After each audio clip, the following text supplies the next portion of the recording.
오늘 여러분과 함께 나누게 될 말씀의 제목은 구원의 창시자 예수, 구원의 창시자 이렇게 되어 있는데요.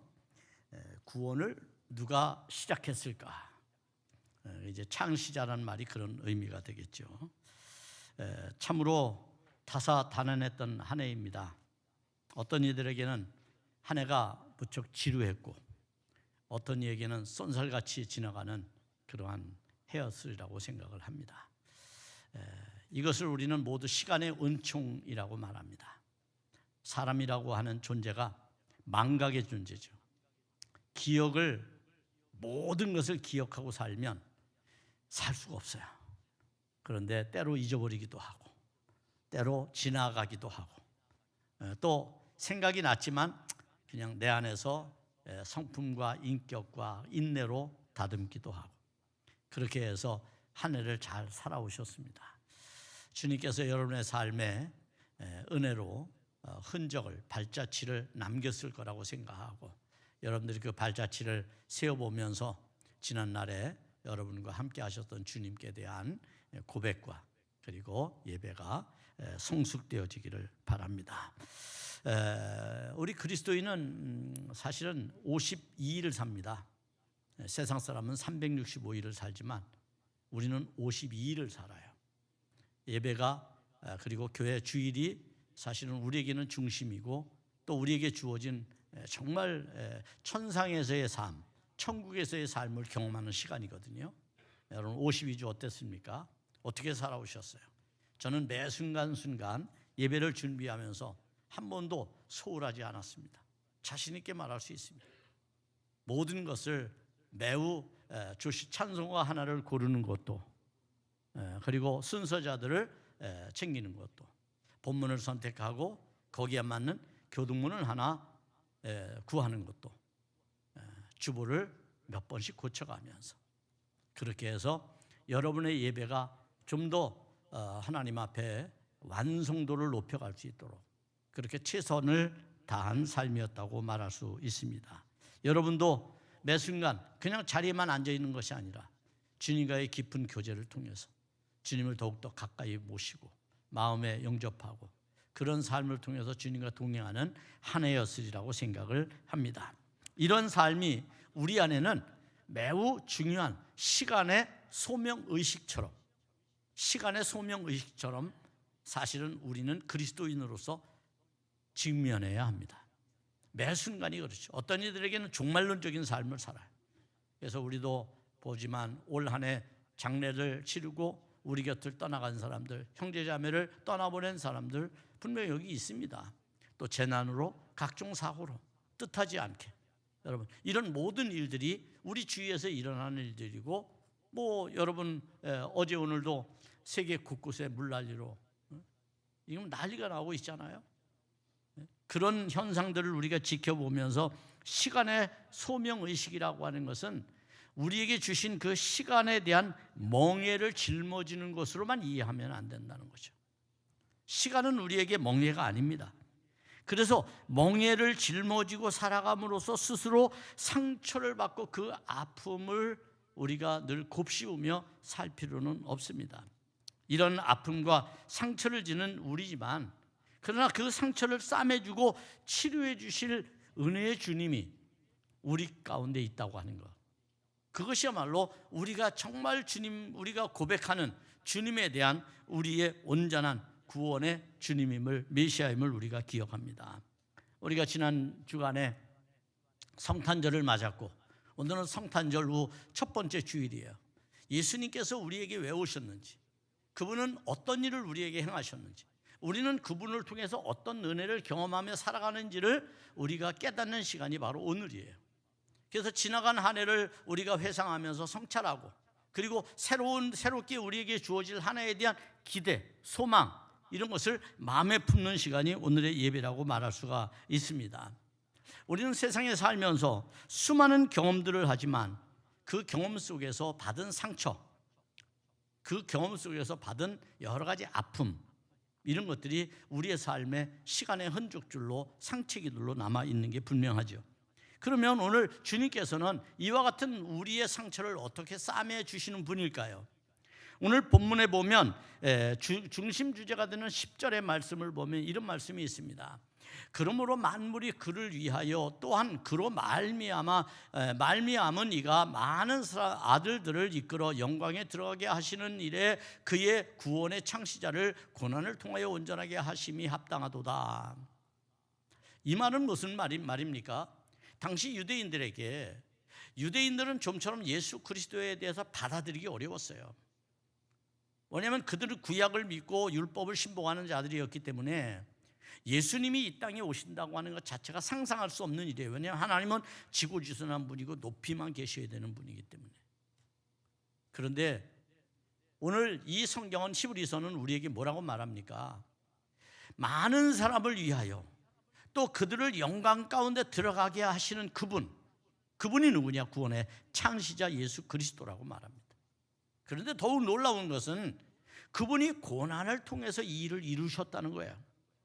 그냥 영광스러운 왕의 자리, 황제의 자리에서 그 일을 이룬 것이 아니라 고난을 친히 받으심으로써 그 일을 이루셨다는 거예요. 여러분, 이런 말이 있습니다. 사실은 내가 상처를 입은 만큼 다른 사람의 상처를 싸매줄 수 있다라는 말이 있어요. 여러분, 눈물 젖은 빵을 먹어보지 않은 사람이 어찌 가난한 사람을 알 수 있겠어요?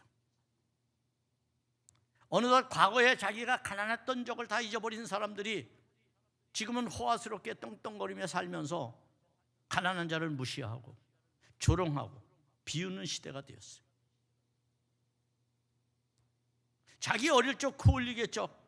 그 고통스럽고 배고팠던 것을 금방 잊어버린 거예요.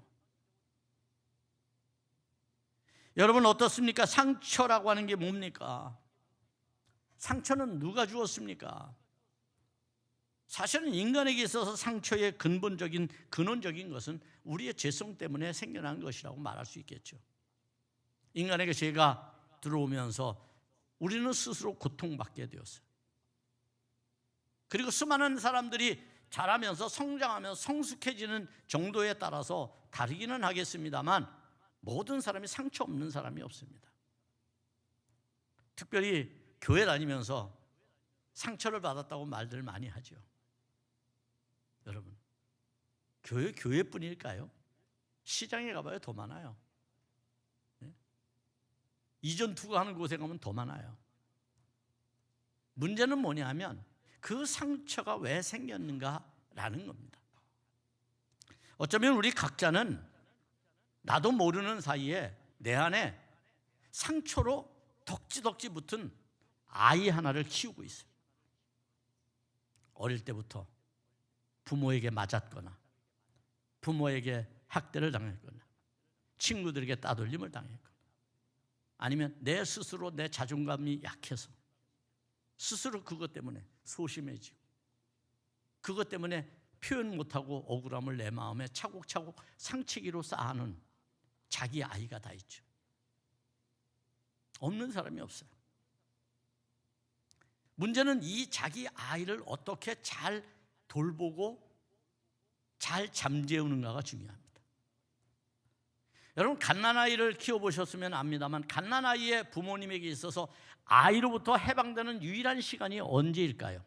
그 아이가 자는 시간입니다. 아무리 예쁜 손자라도 아무리 예쁜 손녀라도 24시간 잠을 안 자고 땡깡 부리고 울고 불고 난리 부리면 누구든 다 두 손 두 발 다 들겠죠. 그리고 그 고통에서 벗어나지 못합니다.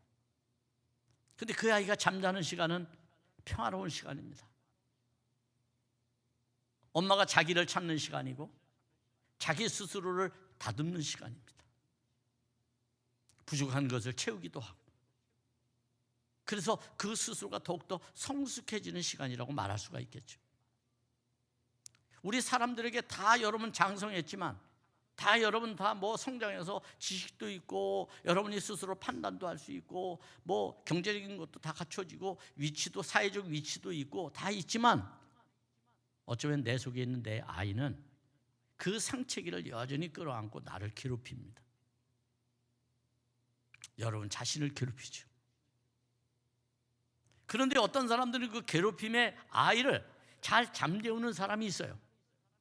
인격이 성숙하다든지 아니면 훈련을 받아서 그것을 잘 관리한다든지.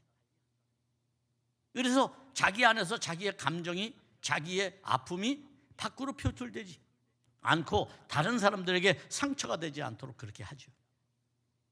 그런데 대부분의 사람들은 그렇지 않습니다.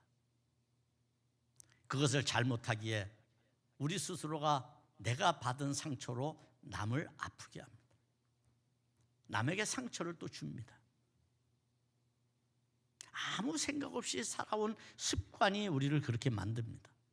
말 한마디, 버릇 하나, 행동 하나.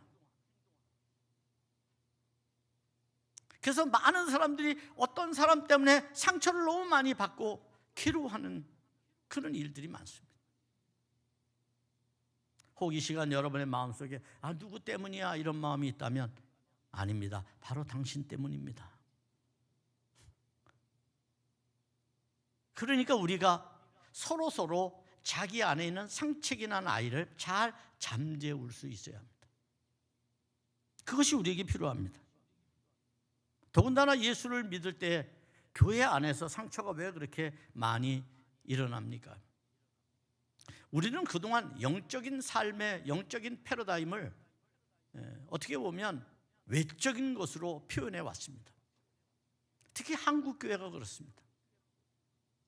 지나치게 외형적으로, 감정적으로. 그래서 시끄럽고 막 그냥 흥분된 상태에서 주님을 만나려고 해왔어요. 이것은 소위 말하면 세상의 종교가 하는 것이거든요. 기도의 골방으로 들어가는 것을 우리는 아주 싫어합니다. 시끄러운 통성의 자리, 시끄러운 부흥의 자리에서 주님을 만나려고만 했지, 조용한 골방으로 고독하게 외롭게 나 자신을 집어넣고 하나님과 직면해서 나의 문제를, 나의 아픔을, 나의 상처를 다독이지 못해왔어요. 그렇게 살다 보니 어느덧 지나간 한 해가 아쉬움으로 남는 거야. 아픔으로 남아있는 거죠. 이런 일들에 대해서 우리가 이 상처를 싸매는 일을 이제부터 해야 합니다. 그럼 이 상처를 누가 싸매줄 수 있을까요?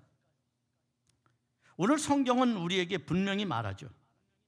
예수 그리스도야말로 구원의 창시자라고. 그분은 그분의 고난을 통하여 이 모든 일들을 온전하게 하셨다고 말합니다. 여기서 구원의 창시자라는 말은 헬라어로 아르케이고스라고 말하는데요. 이 말은 설립자 아니면 발기인, 무엇을 시작할 때 여러분 함께하는 사람들, 그 사람들이 바로 창시자입니다. 자, 그러면 구원의 창시자라는 건 어떤 말이에요? 예수님이, 하나님이 이 땅을 창조하실 때 예수님이 계셨다는 말씀이에요. 함께 하셨다는 뜻이에요. 그분은 하나님이시고 그분은 우리를 구원하기 위해 우리의 사정을 아시고자 우리 가운데 오셨다는 거죠. 그래서 구원의 창시자라는 말을 사용하고 있는 겁니다. 구원의 창시자는 고난을 통하여 온전하게 하십니다. 온전하게. 온전하다는 말이 뭘까요? 온전한다는 말은 완성한다는 뜻이에요. 예수님만이 구원의 완성자가 되신다는 거죠. 하나님의 계획과 그리고 하나님의 뜻이 성취되게 하시는 분, 그 유일하신 분이 바로 예수 그리스도라고 말하는 겁니다. 그때 우리는 어디에 들어가게 됩니까? 10절에서 많은 아들들을 이끌어 영광에 들어가게 하셨다라고 말합니다. 영광에 들어가게 하셨다. 영광, 뭘 말하는 걸까요? 구원을 말하는 것이죠. 궁극적으로는 종말론적인 그러한 유산을 말하는 겁니다. 종말에 얻을 유산이 뭡니까? 바로 하나님의 나라죠. 천국이죠, 여러분. 그것을 우리에게 주님이 유산으로 남겨주셨다. 여러분의 것으로 하나님이 삼아 주셨다, 그런 얘기입니다. 결국 우리는 그리스도인으로서 상처를 하나씩 싸매면서 남의 상처를 싸매줄 수 있는 사람들이 되어야 합니다. 그리스도를 통해서 내 상처가 싸매지고 있다면 내가 나만 맞는 것이 아니라 내 상처만 싸매는 것이 아니라 남의 상처도 싸매 줄 수 있는 그러한 넉넉한 성도의 삶을 살아가야 됩니다. 탈무드에 이런 얘기가 있습니다. 탈무드에 보면 요시야 벤 렙이라고 하는 랍비가 시메론 베요하이라고 하는 랍비의 동굴 앞에 같이 서 있습니다. 그때 그들 앞에 엘리야 선지자가 나타납니다. 엘리야 선지자. 그들은 엘리야 선지자와 함께 대화를 나누죠. 그들의 질문은 이렇습니다. 메시아가 언제 오십니까?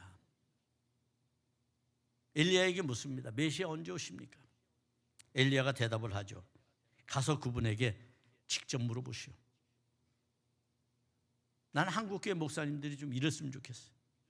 마치 자기가 다 아는 것처럼 막 얘기하지 말고 누가 뭐 물어보면 하나님께 직접 물어보세요. 여러분, 예수 이름으로 기도할 수 있잖아요. 말씀을 읽을 수 있는 눈도 있잖아요. 말씀을 들을 수 있는 귀도 있잖아요.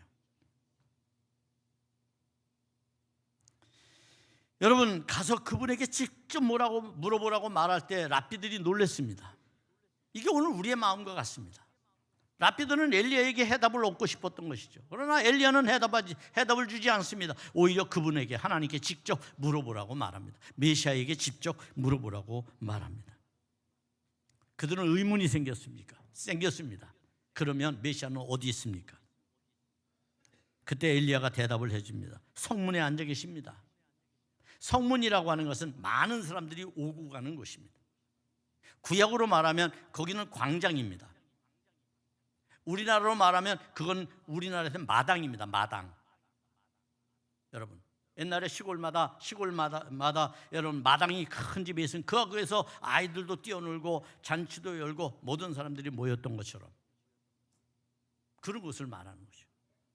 아브라함도 성문에 앉아 있었고 선지자 사사들도 성문에 앉아 있었고 많은 사람들이 구약에 보면 성문에 앉아 있게 되죠. 자, 이때 그들은 말합니다. 그렇다면 제가 그분을 어떻게 알아볼 수 있습니까? 라고 엘리야에게 물었을 때 엘리야가 대답하기를 그는 온몸에 상처 투성이인 가난한 사람들 가운데 앉아 계십니다. 사람들은 자신의 상처를 한꺼번에 다 풀었다가 다시 한꺼번에 싸매지만 그분은 한 번에 한 군데씩 상처를 풀었다 다시 싸매십니다 라고 대답을 해주었어요. 메시아는 어디 계실까요? 주님은 어디 계실까요? 가난한 자들 속에 있다는 겁니다. 화려한 궁궐에 있지 않습니다. 의리한 저택에 있지 않습니다. 가난한 자들과 함께 합니다. 그러면서 엘리야는 이렇게 말을 해줬습니다. 아마 이들에게 내가 필요하게 될 거야.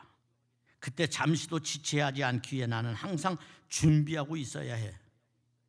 이렇게 혼잣말을 하고 있는 분이 있다면 그분이 바로 메시아입니다. 그러니까 예수님은 항상 준비하고 계시다는 거예요. 나를 필요로 하는 사람들에게 내가 빨리 달려가야 되기 때문에, 찾아가야 되기 때문에. 이것이 랍비가 탈무드에서 깨닫고 우리에게 주는 은혜라고 말할 수 있습니다.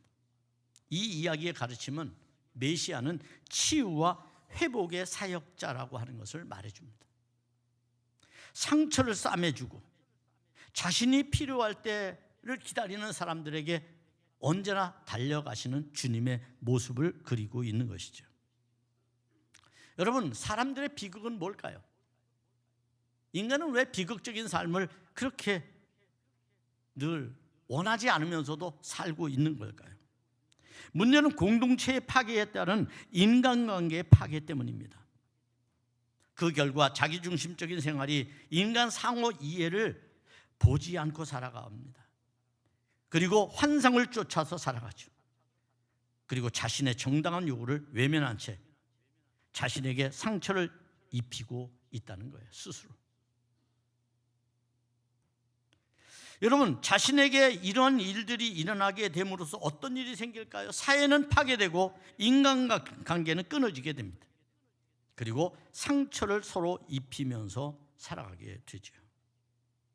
그래서 우리는 아픔을 너무 끌어안고 사는 존재가 되었습니다. 우리가 메시아이신 예수 그리스도를 믿게 되면 어떤 일이 벌어질까요? 이런 상처로부터 해방이 되고 떠나야 합니다. 근데 정말 떠났습니까? 예수를 믿으면서 여러분의 상처가 싸매지고 치유되었습니까?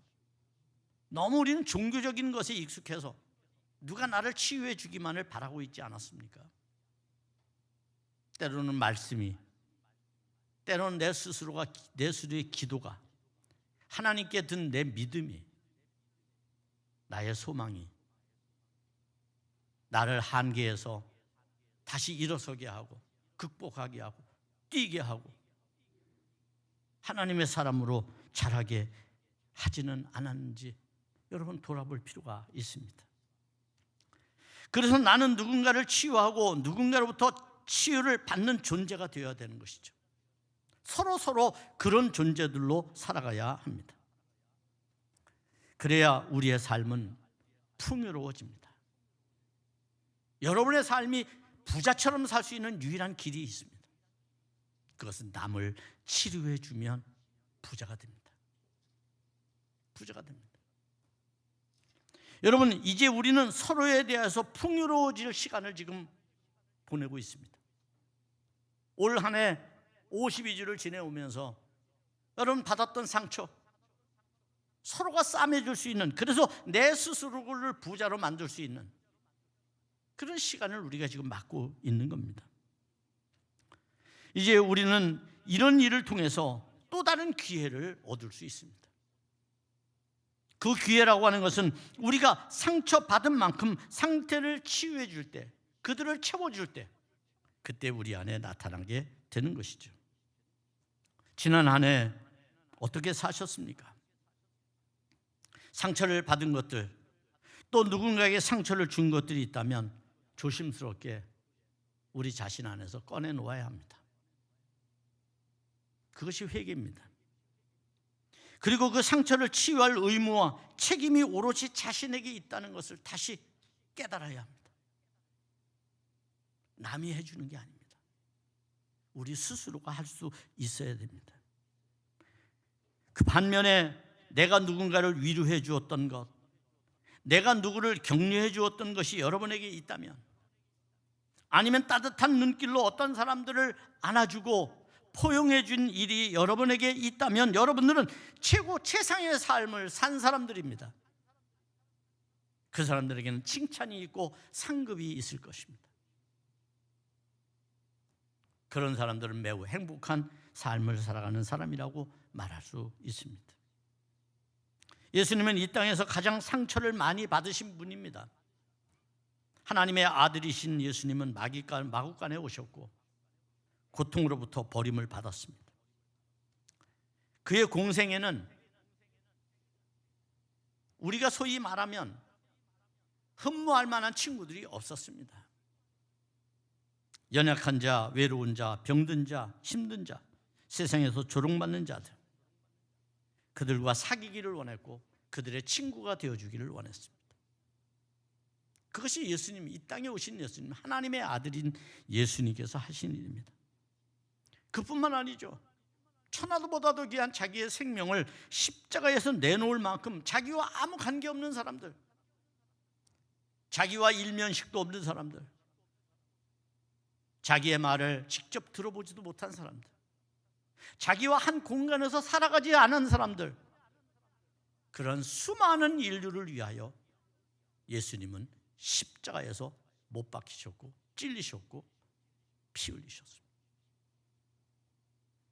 예수님의 그런 삶은 결국 자기가 스스로 상처를 받아야 남을 치료해 줄 수 있다는 것을 스스로 알았기 때문이에요. 내가 받은 상처가 억울해서 남을 더 상처 주는 존재가 아니라 내 스스로 상처를 받음으로써 남들이 얼마나 아픈지, 남들이 얼마나 외로운지, 남들이 얼마나 고통받고 있는지를 주님은 느끼셨고 아셨고, 그래서 그렇게 살기를 원했습니다.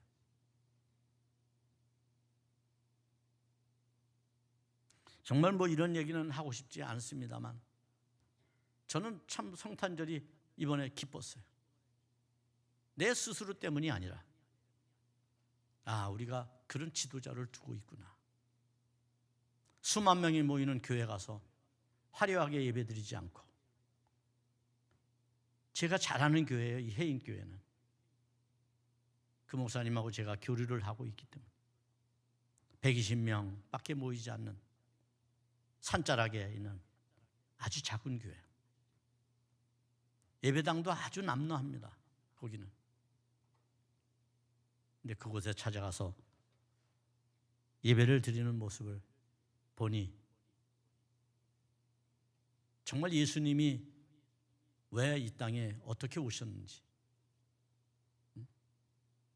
그런 것에 대한 생각을 하게 되었고, 어느 또 영상을 보니까 거기에 1년 동안 슈퍼책을 보낸 그러한 사람들, 그 액수가 얼마인가 1년 동안 그걸 모아봤더니 1억 7천만 원이 넘어요. 10,000원, 5만 원, 10만 원 이렇게 1년 동안 보내준 사람이 그 액수가 1억 7천만 원이 넘어요. 그 전부를 이웃을 위해서, 그것도 투표를 해서 어디에 도와주면 좋을까 해서 도와주는 모습도 보았어요. 그것뿐입니까, 여러분?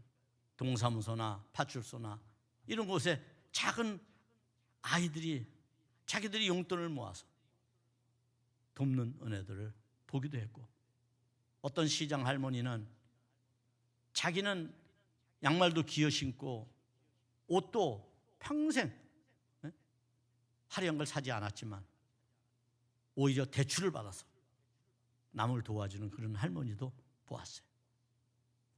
왜 대출 받아서도 남을 도와주냐 했더니 대출 받기가 어렵잖아요. 근데 자기는 꼬박꼬박 갚을 수 있으니까 대출을 잘 해준다는 거예요. 그래서 5천만 원씩 대출해가지고 남을 도와주기도 하고. 여러분, 상처를 싸맨다는 건 어떤 겁니까? 상처를 싸맨다는 건 내가 많이 가졌기 때문이 아닙니다. 그것은 그들을 공감할 때 이루어지는 겁니다. 상처를 받은 사람, 아픈 사람 공감해 주는 일보다 더 위대하고 아름다운 일은 없습니다. 이것을 예수님이 가능했던 이유는 이사야의 예언이 성취되고 있었기 때문이죠. 이사야 53장 4절로 5절에서 말합니다. 그의 실로 우리의 질고를 지고 우리의 슬픔을 당하였거늘 우리는 생각하기를 그는 징벌을 받아 하나님께 맞으며 고난을 당한다 하였노라. 그가 찔림은 우리의 허물 때문이요 그가 상함은 우리의 죄악 때문이라. 그가 징계를 받음으로 우리는 평화를 누리고 그가 채찍에 맞음으로 우리는 나음을 받았도다. 여러분, 주님이 여러분을 정말 사랑하고 계시다는 걸 느낍니까? 알고 계십니까? 오늘 본문은 그것을 너무나도 아주 완전한 글로 표현해서 우리에게 말해주고 있는 것을 볼 수 있습니다. 이런 상처들, 이러한 아픔들을 겪고 있는 사람들에게 주님은 찾아오십니다. 그리고 구원의 은혜를 선포하고 그것이 교회를 통해서 선포되기를 원하고 예배되기를 원하죠. 12절 말씀입니다. 본문이 이렇게 말합니다. 이르시되 내가 주의 이름을 내 형제에게 선포하고 내가 주를 교회 중에서 찬송하리라. 예수 그리스도의 오심을 왜 우리가 우리의 형제들 가운데 나타내야 합니까? 그분이 바로 우리의 상처를 치유해 주시기 때문이에요. 우리를 치유해 주시기 위해서 고난을 받으셨다고 해도 과언이 아니기 때문입니다. 그리고 우리는 이제 교회를 이루었습니다. 이곳에서 예배를 드립니다. 주님을 찬송합니다. 그런 주님만이 우리의 진정한 구원자라고 우리가 고백을 합니다. 이런 은혜가 바로 우리가 지금 하나님께 예배하는 은혜가 아니고 무엇이겠습니까? 13절에는 더군다나 우리를 하나님의 자녀로 삼으셨다고 말합니다. 또 내가 그를 의지하리라 하시고 또 다시 볼지어다 나와 및 하나님께서 내게 주신 자녀라 하셨으니 우리는 모두가 주님의 자녀가 되었어요. 그리고 14절에서는 어떻게 말씀합니까? 심지어 우리가 당하는 이 아픔과 고통을 주님께서 해결하시기 위해서 마귀까지 멸하셨다고 말을 해요.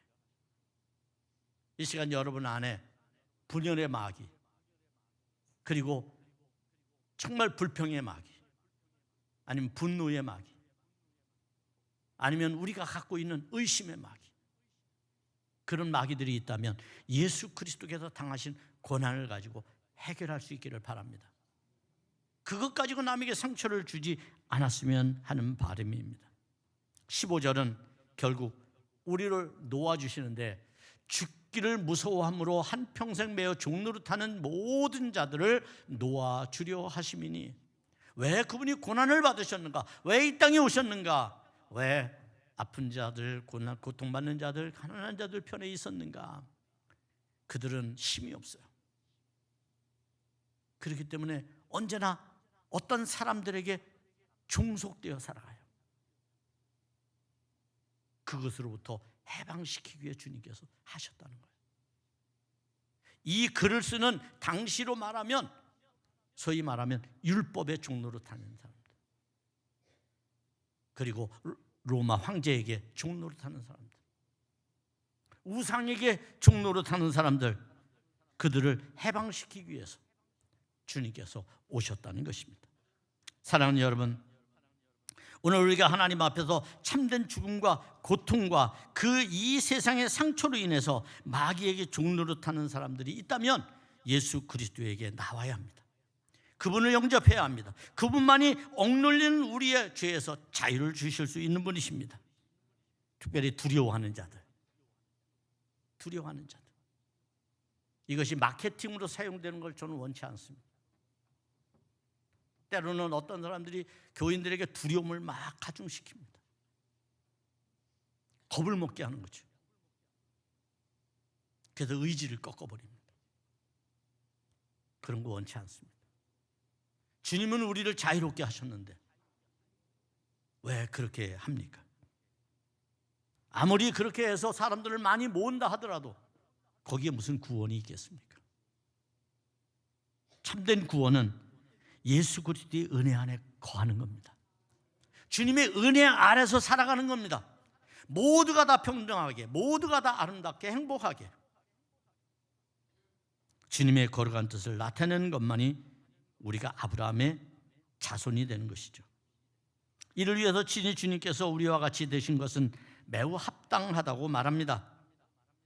그것이 주님께서 우리에게 오신 이유입니다. 곧 예수님의 인성은 대제사장의 사역을 가능하게 했는데, 이는 하나님의 자비와 신실함이 대제사장으로서의 백성의 죄를 속량할 수 있는 능력, 역할이 되었기 때문이에요. 예수님이 고난당하지 않았다면, 십자가를 지지 않았다면, 그가 죽지 않았다면 어찌 우리 죄를 속량할 수 있었느냐라는 것이죠.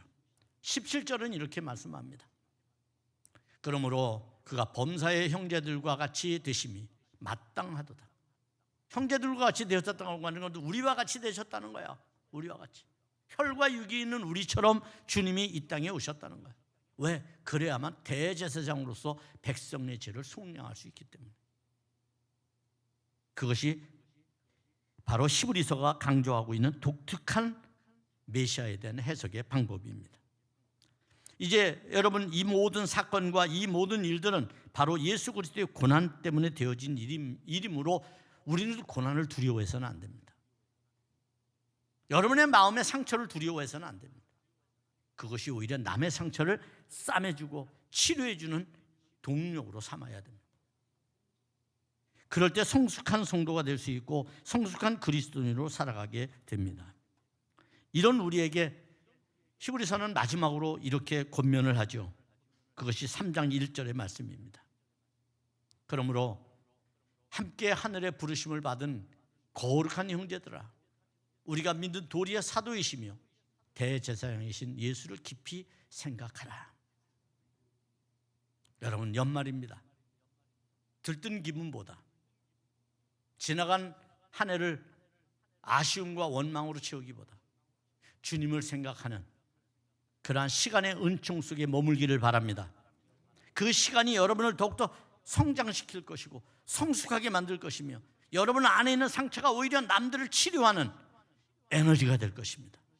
그런 믿음의 능력으로 여러분 한 해를 잘 마무리하셔서 새해에 큰 소망을 이루는 은혜가 여러분 속에 있기를 주의 이름으로 축복합니다. 찬양합니다. 오 주 없이 살 수 없어. 오 주 없이 살 수 없네. 오직 주께만 구원 있네. 주님 없는 세상 평화 없네. 오 주 없이 살 수 오 주 없이 살 수 없네. 오 주 없이 살 수 없네. 오직 주께만 구원 있네. 주님 없는 세상 평화 없네. 오 주 없이 살 수 없네. 이 고백과 함께 말씀을